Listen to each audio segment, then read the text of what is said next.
America, Iran और Israel के बीच तनाव लगातार बढ़ता दिखाई दे रहा है। इसी बीच एक ऐसा दावा सामने आया जिसने पूरी दुनिया का ध्यान अपनी ओर खींच लिया। दावा यह है कि अमेरिका के राष्ट्रपति डोनाल्ड ट्रंप को ईरान की ओर से गंभीर जान का खतरा है।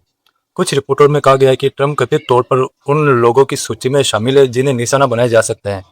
वह कुछ मीडिया रिपोर्टर ने यह भी कहा है कि इजरायल की खुफिया एजेंसी ने अमेरिका को इस संभावित खतरे के बारे में पहले ही आगाह कर दिया था। लेकिन सवाल यह है कि क्या यह दावा पूरी तरह सच है?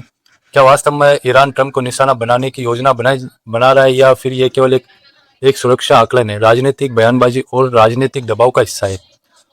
आज के इस वीडियो में अलग अलग पक्षों को समझेंगे, बिना किसी पक्षपात के ये जानने की कोशिश करेंगे कि आखिर इस पूरे विवाद के पीछे की कहानी क्या है।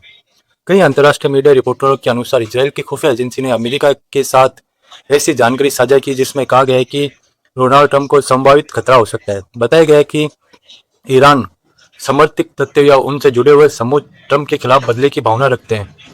इस जानकारी के बाद अमेरिकी सुरक्षा एजेंसी ने भी स्थिति का आकलन किया और ट्रंप की सुरक्षा को लेकर अतिरिक्त सतर्कता बयान सामने। हालांकि ये जानकारी रखना जरूरी है कि सार्वजनिक रूप से किसी भी एजेंसी ने ऐसे हत्या के षड्यंत्र को पूरी तरह साबित किया हो।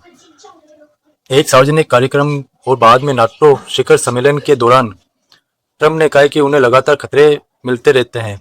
उन्होंने ये भी कहा कि वे उन लोगों की सूची में हैं जिन्हें लोग नुकसान पहुंचाना चाहते हैं। ट्रंप ने यह भी संकेत दिया है कि ईरान की ओर से उन्हें गंभीर खतरा हो सकता है। अब ट्रंप के इस बयान के दो अलग अलग अर्थ निकाले जा सकते हैं। पहला यह है कि वास्तव में सुरक्षा एजेंसी ने ऐसा जानकारी मिली होगी। दूसरा यह कि चुनावी राजनीति में ट्रंप अक्सर खुद को मजबूत नेता विरोधियों के निशाने पर दिखाने वाली भाषा का इस्तेमाल करते रहे हैं। यानी ये बयान सुरक्षा से जुड़ा भी हो सकता है और राजनीतिक रणनीति का हिस्सा भी हो सकता है। अगर इस पूरे विवाद को जड़ तक जाए तो हम साल 2020 में जाना होगा। इसी दौरान अमेरिकी ड्रोन हमले में ईरान के सबसे प्रभावशाली नेता कमांडरों में से एक कासिम सुलेमानी की मौत हुई थी। उसी समय अमेरिका के राष्ट्रपति डोनाल्ड ट्रंप थे। ईरान ने उसे हमले के बाद खुलकर कहा कि वे इसका बदला लेंगे। ईरानी नेताओं ने कई बार बयान दिया कि जिम्मेदारी लोगों को उनकी कीमत चुकानी होगी। इसी वजह से पिछले कई वर्षों से ट्रंप के खिलाफ संभावित खतरे की चर्चा समय समय पर होती रही है। इसलिए यह कहना गलत होगा कि यह मुद्दा अचानक सामने आया। सबसे बड़ा सवाल यह है कि क्या ट्रंप पर वास्तव में हमला हो सकता है? इसकी सीधी जवाब किसी के पास नहीं है। खुफिया एजेंसियां अक्सर संभावित खतरे का आकलन करती रहती है। कई बार खतरा वास्तविक होता है, कई बार केवल आशंका होती है, और कई बार दुश्मन देशों की क्षमता और इरादों को ध्यान में रखते हुए सुरक्षा बढ़ाई जाती है। इसलिए केवल सिर्फ रिपोर्टों के आधार पर यह निष्कर्ष निकालना कि हमला सुनिश्चित है, ये सही नहीं है।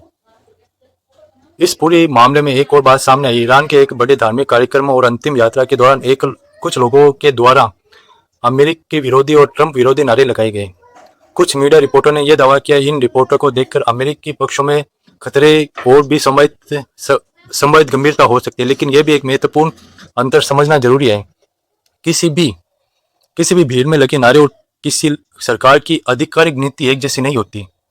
भीड़ की भावनाएं अलग अलग हो सकती है, सरकारी निर्णय अलग हो सकते हैं। इसलिए केवल नारों के आधार पर ही हत्या की साजिश और सिद्ध नहीं किया जा सकता। जब किसी राष्ट्रपति या बड़े नेता के संभावित खतरे की सूचना मिलती है तो सुरक्षा एजेंसियां तुरंत अतिरिक्त कदम उठाती है। यह दुनिया के लगभग हर देश के सामान्य प्रक्रिया है। इसी दौरान ट्रंप की सुरक्षा को लेकर भी खबरें सामने आई है। अमेरिका एजेंसियां किसी भी खतरे को हल्के में नहीं लेती, चाहे वह खतरा वास्तविक हो या आशंका हो। कुछ विशेषज्ञों का मानना है कि अगर किसी अमेरिकी नेता पर गंभीर खतरे की जानकारी मिलती है तो उसका असर विदेश नीति पर भी पड़ सकता है। लेकिन यह कहना कि केवल इसी वजह से अमेरिका ने कोई सैन्य कार्रवाई की फिलहाल प्रमाणित तथ्य नहीं है। अमेरिका और ईरान के बीच पहले से ही कई मुद्दे मौजूद हैं। ईरान का परमाणु कार्यक्रम, क्षेत्रीय संघर्ष, इजरायल की सुरक्षा प्रतिबंध और मध्य पूर्व में बढ़ता तनाव। इसलिए किसी एक कारण को पूरी सैन्य रणनीति की वजह बताना सही नहीं होगा। इजरायल लंबे समय से ईरान को अपनी सबसे बड़ी सुरक्षा चुनौती मानता है। इजरायल का दावा है कि ईरान उसके खिलाफ विभिन्न समूहों को समर्थन देता था और देता है। इसी वजह से इजरायल लगातार अमेरिका पर दबाव बनाता रहा है कि ईरान के खिलाफ सख्त रुख अपनाई जाए। अगर इजरायल ने अमेरिका को कोई खुफिया सूचना दी होती तो अमेरिका के संभवतः उसे अपनी अन्य स्रोत से भी जांचा होगा, क्योंकि केवल एक देश की सूचना के आधार पर इतने बड़े फैसले नहीं लिए जा सकते। ट्रंप हमेशा से ऐसे नेता रहे हैं जो हमेशा अपने समर्थकों के सामने खुद को मजबूत और लगातार विरोधियों के निशाने पर रहने जाने वाला नेता मानते हैं। उन पर पहले ही चुनावी रैली में हमले हो चुके हैं। ऐसे में जब वे कहते हैं कि उनकी जान को खतरा है तो इसके समर्थनों पर उनका राजनीतिक प्रभाव भी पड़ता है। कुछ विशेषज्ञ मानते हैं कि सुरक्षा का मुद्दा राजनीतिक सहानुभूति भी पैदा कर सकता है। हालांकि इसका मतलब ये नहीं कि खतरा झूठा है, दोनों बात एक साथ ही सच हो सकती है। अगर अमेरिका, इजराइल और ईरान के बीच तनाव इसी तरह बना रहता है तो आने वाले समय में हालात और जटिल हो सकते हैं। हालांकि सभी पक्ष खुली जंग से बचना भी चाहते हैं, क्योंकि उनका असर केवल मध्य पूर्व तक ही सीमित नहीं रहेगा। तेल की कीमतें, विश्व व्यापार, शेयर बाजार और दुनिया की अर्थव्यवस्था में भी प्रभावित होगा। यही वजह है कि दुनिया की नजरें इसी घटना पर टिकी हुई है। दोस्तों, फिलहाल हमारे सामने सिर्फ 3 अलग अलग बातें। पहली, ट्रम्प ने खुद कहा है कि उन्हें खतरा है। दूसरी, कुछ मीडिया रिपोर्टर का दावा है कि इजराइल ने अमेरिका का संभावित खतरे की जानकारी दी है। तीसरी, अभी तक ऐसी किसी भी हत्या के षड्यंत्र सार्वजनिक सबूत सामने नहीं आए, इसलिए किसी भी निष्कर्ष तक पहुंचने से पहले आधिकारिक जानकारी का इंतजार करना जरूरी है।